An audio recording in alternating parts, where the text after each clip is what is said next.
முதல்ல சொன்னது அனகமான சரீரத்தை அகம் அகம்னு பிரமிக்கிறேன்.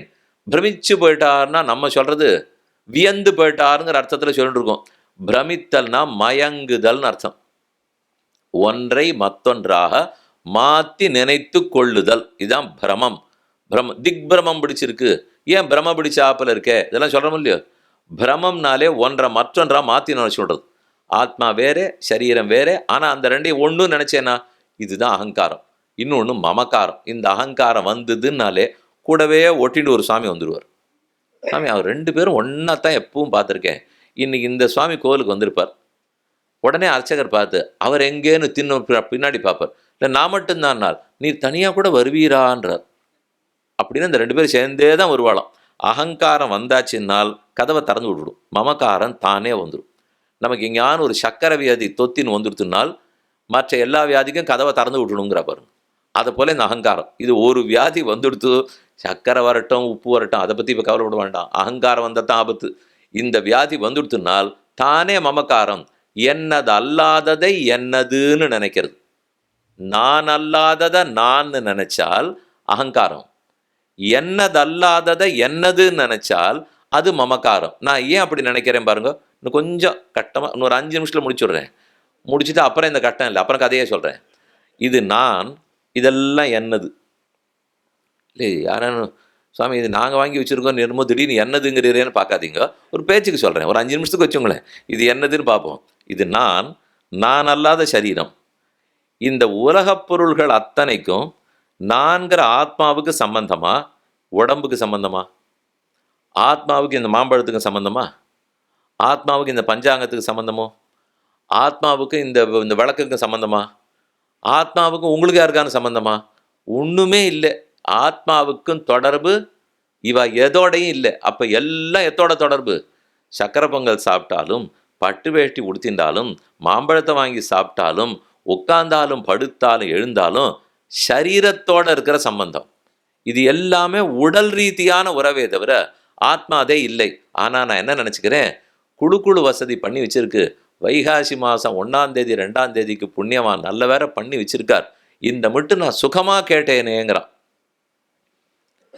நான் சுகமாக கேட்டேனே என்றால் நான் என்கிற ஆத்மா குழு வசதி செய்தப்பட்ட மண்டபத்துக்குள்ளே நாற்காலியில் நன்றாக அமர்ந்து கொண்டு சுகமாக கேட்டார் நான் சொன்னால் உலகத்தில் பெரிய முட்டாள் நான் தான்.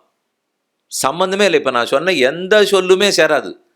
நான்கிற ஆத்மாவுக்கு குழு தெரியாது, மண்டபம் தெரியாது, நாற்காலி தெரியாது, எதுவும் தெரியாது. அவருக்கு தேவையே இல்லை.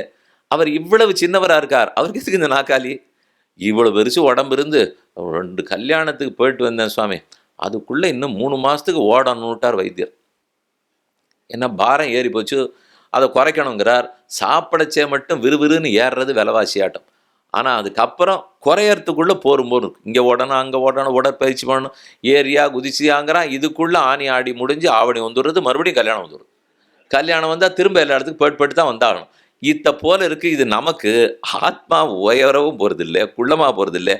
ஆணல்லன் பெண்ணல்லன் அல்லா அலியுமல்லன் காணலுமாகான் உளனல்லன் இல்லை அல்லன். அவன் ஆணும் இல்லை, பெண்ணும் இல்லை, அலியும் இல்லை, யாரும் இல்லை. அப்போ யார் அவர்?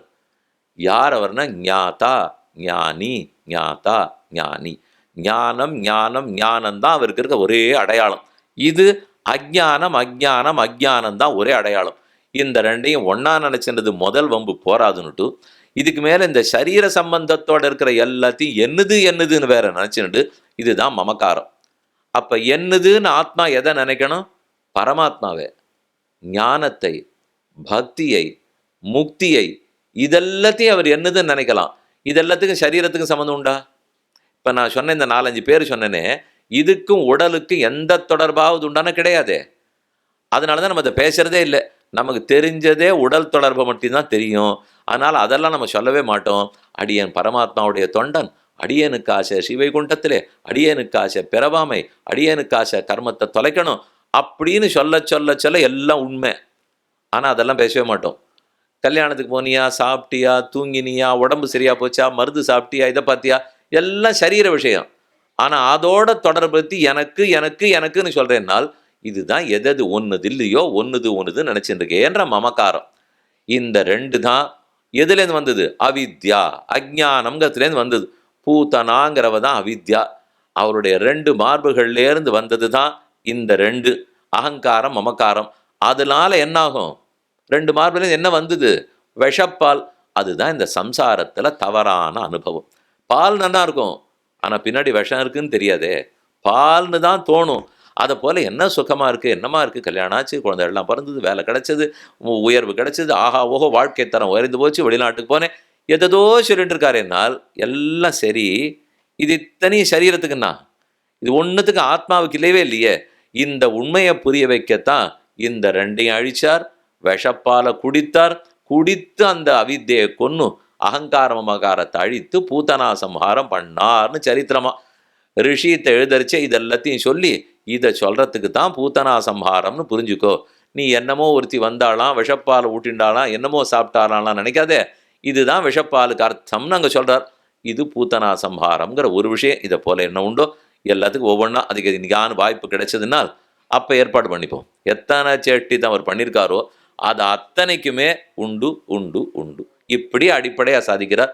இதனால தான் கண்ணன் கீதையில சொல்லும்போது ஏவம் யோவேத்தி தத்துவத்தா, யார் தன் உண்மையை புரிந்து கொள்ளுகிறானோ, மேலோட்டமாக பார்த்தா உண்மை புரியாது. அப்போ 2, 3, 4 பார்த்துட்டோம்.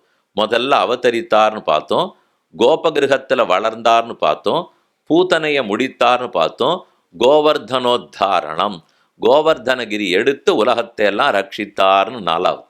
அடுத்து சொல்றார் கம்சச்சேதன கௌரவாதி ஹனனம் குந்தி சுதா பாலனம். அதாவது கம்சச்சேதனம், கம்சனை அழித்தார். கம்சன் அழித்தார்னு சொல்றது சொந்த மாமா, யாரோ இல்லையே. ஒரு பிள்ளை குழந்தை பிறக்கணும், அவள் அப்பா அம்மா என்னமோ பயந்துட்டே இருந்தா. இன்னைக்கு முழுக்க ரோகிணி சாயங்காலம் 5க்கு அப்புறம் தான் மாறுறது. அதனால் இந்த கர்ப்பந்தை பிரசவிக்கிறது 5 மணிக்கு அப்புறம் கழித்து பொஸ்தா தேவையில்லைன்னு ஒரு அம்மா சொல்லியிருந்தார். எனக்கு சந்தேகம், உமக்கு என்ன ரோகிணி போனால் அடுத்த நட்சத்திரம் வரப்போகுது, இதில் என்ன உமக்கு இவ்வளோ வருத்தம்னு கேட்டேன். இல்லை, ரோகிணியில் பிறந்துடுத்துனால் மாமாவுக்கு ஆகாதுன்னு யாரோ சொன்னான். அதனால் இது எங்கேயானு ரோகிணி பிறந்தா எனக்கு வேறு பிள்ளை இருக்கான், அதனால் அந்த பிறக்க போகிற குழந்தைக்கு அது மாமாவாயிடுவான், அதனால் என்ன ஆகிடுமோன்னு எனக்கு பயமாக இருக்குன்னார். என்ன ரோகிணிக்கு மாமாவுக்கு என்ன சம்பந்தம்னு அவர் என் நிஜமாவே புரியல. அவர் ஏன் சொல்கிறாருட்டு அப்போ தான் அவர் சொன்னார், இல்லை கண்ணன் ரோகிணி கம்சன்கிற மாமாவை அடிச்சுட்டார், அன்னிலேருந்து எங்கள் எல்லாருக்குமே பயம், ரோகிணியில் குழந்தை பிறந்தா மாமாவுக்கு ஆபத்துன்னு. அப்படின்னு யோசித்து பார்த்துட்டு அவர்கிட்ட ஒரே ஒரு பிரார்த்தனை வச்சேன், சுவாமி இதுக்கு ரோகிணியாக இருக்கணுங்கிறது இல்லை, மாமா கம்சனாக இருந்தால் எந்த நட்சத்திரத்தில் பிறந்தாலும் அடிக்கும், இது அவர் கம்சனான்னு அர்த்தமே தவிர இது என்ன மருமக பிள்ளை எந்த நட்சத்திரம் தான் நான் பேச போகிறது. இப்போ நாள் நட்சத்திரத்தை எந்த அளவுக்கு ஏற்றுக்கொள்ள வேண்டுமோ அது வரைக்கும் கொள்ள வேண்டும். கண்டிப்பாக ஜோதிஷம் உயர்ந்த சாஸ்திரம், எந்த சந்தேகமும் கிடையாது. ஆனால் ஜோதிஷ சாஸ்திரம் எதுக்கு செய்யப்பட்டிருக்கு நம்ம ஆச்சாரியர்களே எழுதியிருக்கா, கர்மத்துக்கு காலத்தை கணித்து சரிவர செய்வதற்காக. என் சந்தியாவந்தனத்துக்கு நேரம் தப்பக்கூடாது, தர்ப்பணத்துக்கு காலம் தக்கக்கூடாது, மாசப்பிரவேசம் ஒழுங்காக தெரியணும், கிரகண காலம் ஒழுங்காக தெரியணும், பிடிக்கச்சே தர்ப்பணமா விடக்கச்சே தர்ப்பணமானு எனக்கு தெரியணும், அன்னன்னைக்கு ஆராதனத்தை சரியாக பண்ணணும், நல்ல காலம் பார்த்து அதை தொடங்கணும். இதுக்கு தான் அது இருக்கே தவிர நான் தும்மலாமா இருமலாமான்னு பார்க்கறதுக்கு அதை வச்சுருக்கா. அது இன்னும் ஜோசியக்காரர்கள் நன்னா வாசிச்சவா பல பேர் இருக்கா, அவர்கள்ட்ட நீங்கள் கேட்டு பார்த்தீங்கன்னா சொல்லுவா, நீ நித்தியம் எப்படி வாழணும்னு சொல்கிறதுக்கு தான். இது இல்லை, கர்மத்தை எப்படி சரிவர செய்ய வேண்டும், காலத்தை எப்படி கணிக்க வேண்டும்ங்கிறதுக்கு தான் அந்த சாஸ்திரம் அதீதமான ஆச்சரியமான சாஸ்திரம். ஏன் சொல்ல வந்தேனால், அப்போ நமக்குன்னு ஒரு காலம் ரோகிணி நட்சத்திரத்தில் பிறந்தார்னால் கம்சனுக்கு ஆபத்து வந்தால் காரணம் அவன் கர்மம், அவன் ஏதோ தப்பாக புரிஞ்சுட்டு இருக்கான், கண்ணனை தான் விரோதி நினைத்து கொண்டான், அதனால் அழிகிறார். கம்சச்சேதன, கம்சனை அழித்தார் வார்கடா வருவி ஆனமாமலையின் மறுப்பிணை குவடுரு துருட்டி ஊர்கோள் திண்பாகன் உயிர் செகுத்து அரங்கில் மல்லரைச் செத்து போர்கடா அரசர் புறக்கடா மாடமீமிசை கஞ்சனை தகர்த்த சீர்கொள் சித்தாயன் திருச்செங்குன்னூரில் திருச்சித்தாறு எங்கள் செல்சார்வே. மலையாள திபதேசங்கள் 13, அதில் ஒரு முக்கியமான திபதேசம் திருச்செங்குன்னூர் திருச்சித்தாறு, சிற்றாற்றங்கரைன்னு சொல்லுவார்கள். அந்த இடத்துல பெருமாள் ஆச்சரியமாக இருக்காராம், எல்லாருக்கும் தன் வீரிய சௌரிய பராக்கிரமத்தை காட்டினார். ஒவ்வொருத்தரா கம்சன் நிறுத்தி வச்சிருக்கான். வாசல்ல பெரிய யானை, விற்பெருவிழவும் கஞ்சனும் மல்லும் வேழமும் பாகமும் வீழச் சத்தவன் தன்னைன்னு திருமங்கேழ்வாருடைய பாசம். வாசல்ல ஒரு யானையை நிறுத்தி வச்சிருந்தார், கண்ணன் கொன்னுட்டார். அடுத்து மல்லர்களை நிறுத்தி வச்சா மல்லர்களை கொன்னுட்டார். மூணாவது கம்சன் உட்காண்டிருக்கான, மேலே உட்காண்டிருந்தான். ஓடி போனார், ஒரு தாவு தாவினார், அவன் தலையை பிடிச்சு கீழே இழுத்தார். அந்த கம்ச ஹனனத்தை தான் இங்கே சொல்லி கொண்டிருக்கிறார். ஒருத்தி மகனாய் பிறந்து ஓரிரவில் ஒருத்தி மகனாய் ஒளித்து வளர தரிக்கிலானாகி தான் தீங்கு நினைந்த கருத்தை பிழைப்பித்து கஞ்சன் வயிற்றில் நெருப்பென்ன நின்ன நெடுமாலே உன்னை அறுத்தித்து வந்தோம். கஞ்சனை கொன்னார்னு ஆண்டாள் பாட்டே இல்லை. பாட்டில் என்ன இருக்கு? கருத்தை பிழப்பித்து கஞ்சன் வயிற்றில். தரிக்கிலான் ஆகி நீ சௌக்கியமா அண்ணட போய் வளர்ந்துட்டு இருக்கே, யமுனையனுடைய அந்த புறக்கரையில் வளர்ந்து கொண்டு இருக்கிறாய்ங்கிற செய்தியை கம்சனால ஒத்துக்க முடியல. அவனுக்கு அது பொறுக்கலை. அதைத்தான் தரிக்கிலான்கிறார். தரித்தான், நன்னா கண்ணன் வளரட்டும், நம்ம மருமக பிள்ளை தானே, அதனால வளரட்டும்னு விட்டுருக்கணும். தரிக்கிலான், இவன் தரிக்க மாட்டேங்கிறான். அது எப்படி என்ன கொல்ல வந்த பிள்ளை வளரலாம்னு நினைக்கிறானோ இல்லையோ. இவங்கிட்ட கம்சனே தப்பா, கம்சன்கிற ஆத்மா தப்பா? ஆத்மாவே கண்ணன் அழிச்சுடுவாரானால் அழிக்கவே மாட்டாரே, அழிக்கவும் முடியாது. ஆனால் எதை அழிப்பார்னால் தீய புந்தி கஞ்சன்னு சொல்லுவார்கள். தரிக்கிலானாகி தான் தீங்கு நினைந்த கருத்தை பிழைப்பித்து கஞ்சனிடத்தில் இருக்கிற தீமையைத்தான் போக்குவாரே தவிர கம்சனை போக்கிவிட மாட்டார். ராமன் ராவணனை அழித்தார், தப்பு. ராமன் ராவணனிடத்தில் இருக்கும் தீமையை போக்கினார், இதுதான் சரி. பின்ன சரீரம் விழுந்ததுன்னு சொன்னீரேனால் ஆத்மா அழிச்சாரா? அழிக்கவே மாட்டார். மாட்டேன்னு அவர் சொல்லிவிட்டார், அழிக்கவும் முடியாது. அப்போ அழிப்பது எத்த? சரீரத்தை. ஏன் இந்த சரீரத்தை விட்டு வச்சா என்னன்னால், விட்டா அது மேலே மேலே தப்பு பண்ணிகிட்டே இருக்குது, முடிச்சு தான் ஆகணும். ஒரு பிள்ளை தீக்குச்சியை வச்சு விளையாடிருந்தது. ஒரு 4 குச்சியை வச்சுன்னு வீடு கட்டுறாப்புல விளையாடிருந்தான். கொஞ்ச நாள் கழிச்சு என்ன தோணித்தோ, அந்த குச்சியை எடுத்து நான் கண்ணை குத்திக்க போகிறேன்னு இவனே போனான். அம்மா பதைய கீழே போடு அப்படின்னா அது ஒத்துக்கலை. விளையாடுறச்சியை மட்டும் தீக்குச்சியை வச்சுக்க சொன்னியோ இல்லையோ, நானே குத்திக்கிறேனேன்னு போனான். அம்மா அங்கேருந்து வந்தால் முதுகில் ஒன்று வச்சா வாங்கி பிடிங்கி போட்டா. உடனே பக்கத்து வீட்டுக்காரி சொன்னா, ஒரு பிள்ளை நடத்தில் அன்பு இருக்கிறவளா இருந்தால் தீக்குச்சியை ஓரகமாக வந்து பிடுங்கி போட்டிருப்பியா, முதுகில் ஒன்று வச்சுப்பியா, அந்த தீக்குச்சியை கொடுத்து விளையாட விட வேண்டாமான்னா பண்ணுவாளண்ணா. அந்த தீக்குச்சி வச்சுன்னு விளையாடுற வரைக்கும் சரி போனா போகிறதுன்னு பார்த்துட்டு இருப்பா. அதை வச்சு கண்ணை குத்திக்கிறேன்னு சொன்னாலோ புறத்தையார் கண்ணை குத்தினாலோ பிடுங்கி தான் போடுவா. அதை போல் ராவணனுக்கு சரீரம் கொடுத்தாகிவிட்டது, நன்னா விளையாடிட்டான்.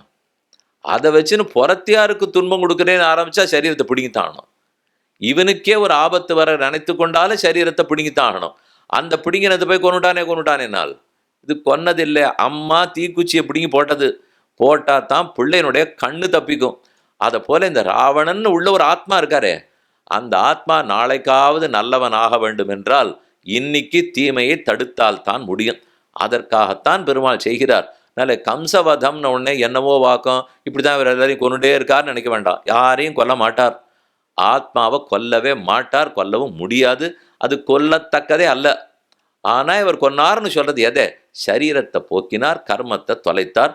கம்சன் முடிந்தான். கம்ச சேதன கௌரவாதி ஹனன.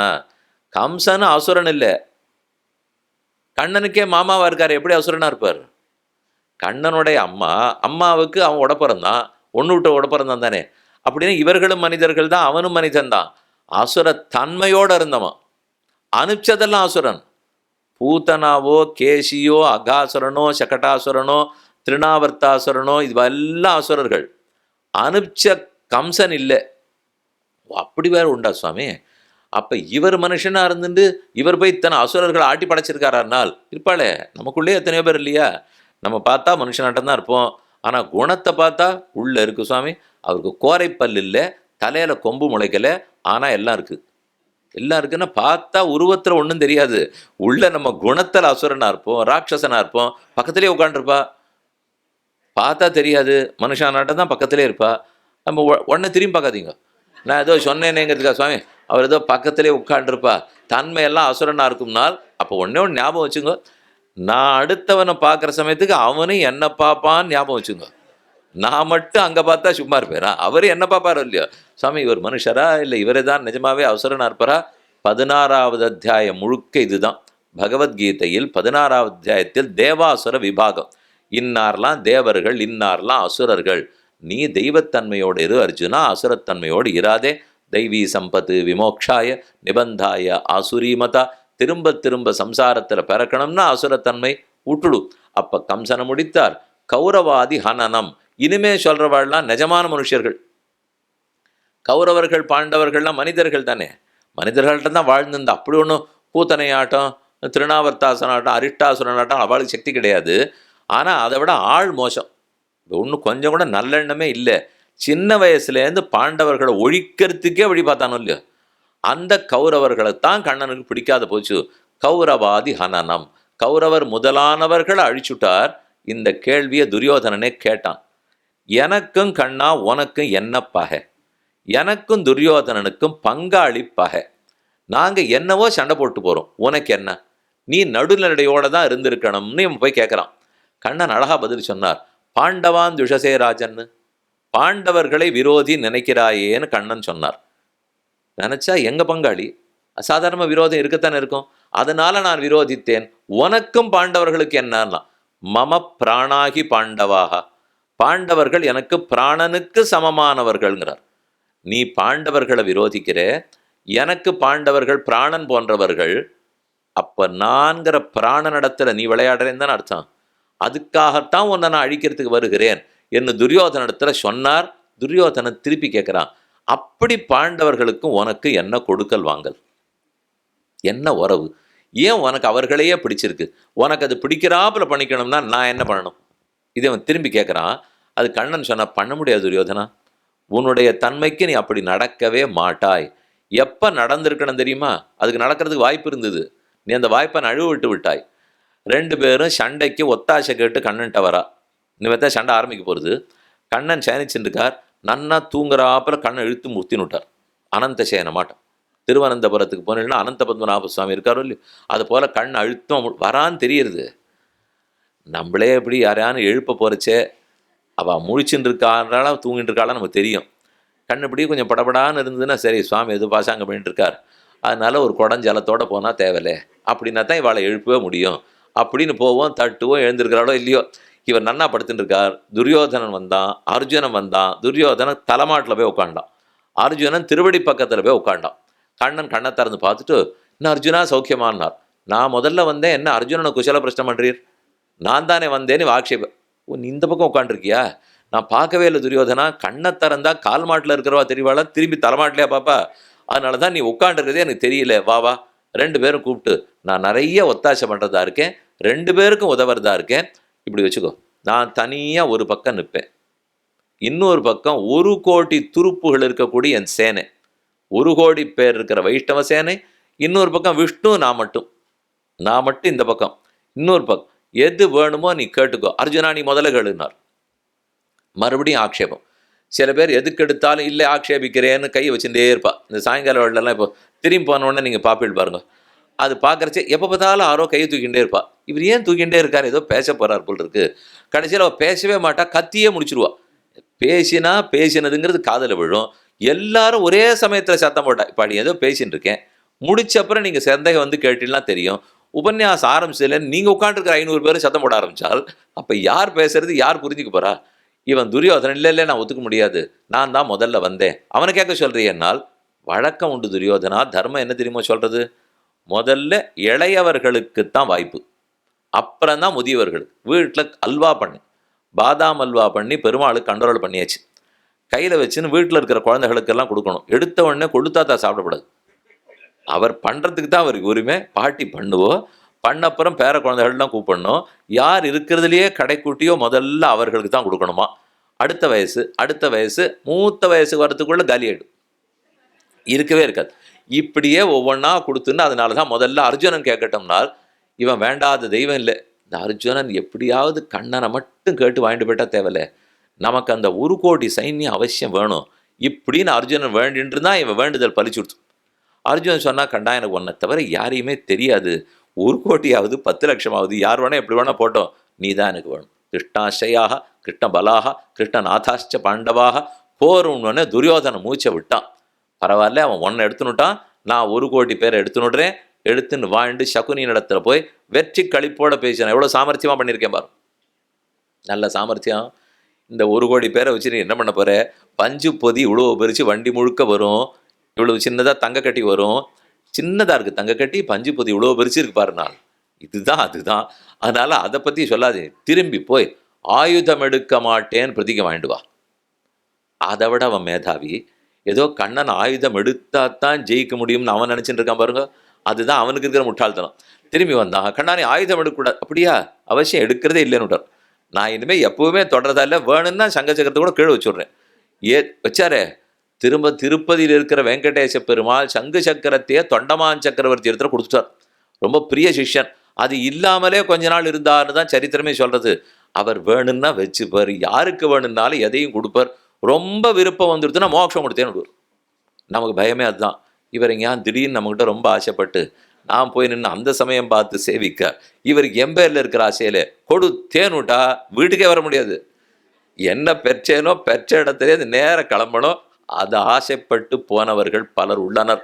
ஆனால் நமக்கு அதில் ஆசை என்னைக்கு வருமா ஆறான்னு நம்மளை பார்த்து என்னைக்கு பெருமாள் மோட்சம் கொடுப்பார்னு கேட்கிறாருன்னு வச்சுங்க, பதிலை நன்னா தெரிஞ்சுக்கணும். இந்த கேள்வியே தப்பு. என்னைக்கு பெருமாள் மோட்சம் கொடுப்பார் தப்பு. உனக்கு மோட்சத்துக்கு என்னைக்கு விருப்பம் வருகிறது, இதுதான் சரியான கேள்வி. வந்த அடுத்த நிமிஷம் இங்கே இருக்கவே மாட்டோம், அழைத்துட்டே போயிடுவார். அவர் எப்போலேருந்தோ காத்துட்டு இருக்காரு எனக்கு கொடுக்கறதுக்கு. நான் தான் போகிறதுக்கு வரல, எனக்கு விருப்பம் வரல. என்னைக்கு வருமோ தன்னடை அழைத்து போவோம். இந்த சொத்து எங்கிட்ட வரலையே வரலையேன்னு அவர் அழுதுன்னு இருக்கிற அழுக அவருக்கு தெரியும். இவன் பல ஜென்மங்களா மாறி மாறி பல பிறப்பும் பிறந்து எங்கெங்கயோ சுத்தி திரிந்து இருக்கிறத கண்டு அவர் வருத்தின்னு இருக்கார். அதனால அந்த கேள்வியை வச்சுக்காதீங்க. எனக்கு ஆசை வந்ததுனால் அடுத்த நிமிஷம் இருக்கவே மாட்டேன். கர்மங்களையும் தொலைச்சிருவார். சர்வதர்மான் பரித்தியஜ்ய மாமேகம் சரணம் விரஜ ஆஹம் துவா சர்வ பாப்பேபியோ மோக்ஷயிஷ்யாமி மாசுச்சா. கர்மங்களையும் தொலைச்சிருவார், புறப்படலாம். சொல்லிட்டு இடத்துக்கு வரேன். அப்போ ஒரு பக்கத்தில் துரியோதனன் கேட்டான், சைன்யத்தை கொடுத்துட்டார். இன்னொரு பக்கம் அர்ஜுனன் கேட்டு கண்ணனை மட்டும் தேர்ந்தெடுத்தானோ இல்லையோ. இப்போ இதைத்தான் கண்ணன் புரிஞ்சுக்கிறார். துரியோதனா, எதனால உன்னை பிடிக்கலே, அவன் அவன் அவன்னு சொல்கிறேன் நீயே, நானா சேனையான்னு சொல்லச்சே, நீ நான்னு சொன்னியா சேனேன்னு சொன்னியா? அர்ஜுனன் நான்னு சொன்னான் இல்லையோ, அவன் தான் எனக்கு எல்லாம். அதனால தான் கிருஷ்ணாஸ்ரயாக கிருஷ்ண பலாக கிருஷ்ணநாதாச்ச பாண்டவாக, பாண்டவர்கள் தான் எனக்கு பிராணனுக்கு சமன்னால் அன்னியிலேருந்து இன்னி வரைக்கும் அவர்களை ரட்சிக்கத்தான் பட்டப்பாடு எல்லாமே. அதை இங்கே சொல்கிறார். கௌரவாதி ஹனனம் குந்தி சுதோபாலனம். குந்தி சுதனான அர்ஜுனன் முதலானவர்கள் ரட்சித்தார். ஆக 7. ஆதவ் தேவகி தேவி கர்ப்பஜனனம் கோபீகிருஹே வர்தனம் மாயாபூதன ஜீவிதாபஹரணம் கோவர்தனோத்தாரணம் கம்சச்சேதன கௌரவாதி ஹனனம் குந்தி சுதோபாலனம் சைதத் பாகவதம் புராண கதிதம் ஸ்ரீகிருஷ்ண லீலாமிர்தம். இதுதான் கண்ணனுடைய சரித்திரம். பிறந்தன்னிலேருந்து கிளம்பி போன அன்னி வரைக்கும் இருந்த அழகான சரித்திரம். பிறந்ததே ஆச்சரியம்னால் திரும்ப ஸ்ரீவைகுண்டத்துக்கு போனது அதை விட ஆச்சரியம்.